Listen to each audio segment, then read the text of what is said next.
Could drones soon be used as first responders in the city of Minneapolis? Well, talks of a potential pilot program has residents concerned. Let's get to the live desk. It's where we find our Maria Lisignoli this morning. Maria, this is something city council members will decide? Yes, and they held a meeting yesterday afternoon to let people voice their opinions on the new potential program. The council chambers were so packed, they opened an overflow room, and even that room completely filled up. Over 40 people shared their concerns with the council members about the drone as first responders program. The program they're discussing, according to MPD, is a 75-day trial period in the 4th precinct at no cost. These drones would have police markings along with red and blue lights. MPD says the goal is to see if these drones can improve emergency response times, make both the public and first responders safer, and help clear calls when police aren't needed.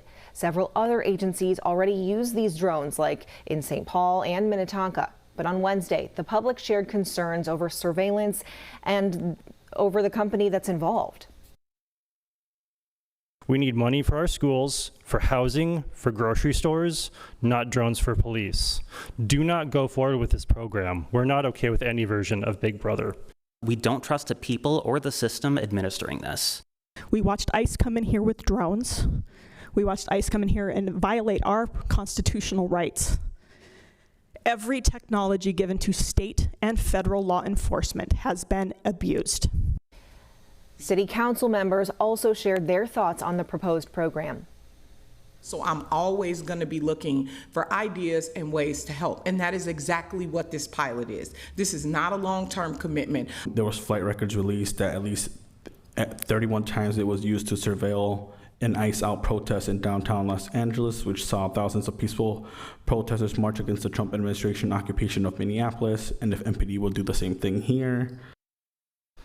Ultimately, the City Council committee voted to move that item forward to the full committee without recommendation. The full council vote is set for July 16th, and if approved, drones will begin flying just days later. That's going to be a really interesting vote to see what City Council does in Minneapolis. All right, Maria, thank you. Police now say that a shooting in North Minneapolis yesterday could have been an accident. So officers responded to a home. This was on 36th Avenue near Fremont. They provided medical help to a man who got shot at least once. We are told that he had life-threatening injuries. First responders did take him to the hospital. Police are looking into what led up to the shooting, which they say possibly an accident. There have been no arrests. Police say a teenager is in custody for killing a 16-year-old boy at a North Metro park.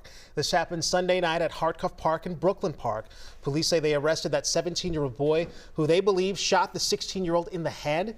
We're told police also have the gun. They did not share any other details about the boy who died or the suspect. They say they are still investigating. Prosecutors have dropped state charges against the man who's accused of assaulting a conservative political commentator. This was during the ICE surge. Chris Ostrusko, he shot Turning Point USA contributor Savannah Hernandez during a protest at the Whipple Federal Building in Minneapolis. This was back in April. Ostrusko, his wife, and his daughter, they're all facing federal charges after that fight. Now, their lawyer argues that it was Hernandez who started it. Hennepin County also charged Chris, but those charges were dismissed because of the pending federal case. The county says that it never had enough evidence to charge his wife and his daughter. A former Wisconsin judge will not have to go to prison, but she will have to pay a fine for helping a Mexican immigrant escape from her courtroom. A federal judge fined Hannah Dugan $5,000 Wednesday. In April of 2025 last year, she led the immigrant out of a side door of a courtroom so he could avoid ICE agents. The 67-year-old was convicted of felony obstruction in December and resigned in January. Dugan's case marks the first time that a state judge in Wisconsin went to trial for obstructing immigration agents. The man she helped was eventually deported. So, standard procedure to test the equipment that's used to count the ballots ahead of Election Day like this. This happened in Stillwater yesterday. But what's not standard, according to the Minnesota Secretary of State's office, is the lack of support from federal officials going into this year's election. So the federal government is doing a lot less. They seem to have retreated from the mission of helping states with all manner of election security, and we're doing as much as we possibly can, and I think successfully, in filling those gaps. So Secretary of State Steve Simon, who you just heard from, says that states typically get briefings from federal intelligence officials and they rehearse responses to possible emergencies like cyber attacks or threats with federal agencies. Now, he says voters should focus on their plans to vote, Minnesota's primary election, that will be August 11th, and then Election Day, again, November 3rd. Youth in foster care having the chance to share their own story in their own words. That's the mission of the Real Hope Project. The Minnesota faith-based organization has created hundreds of videos for kids, hoping to connect them with forever families.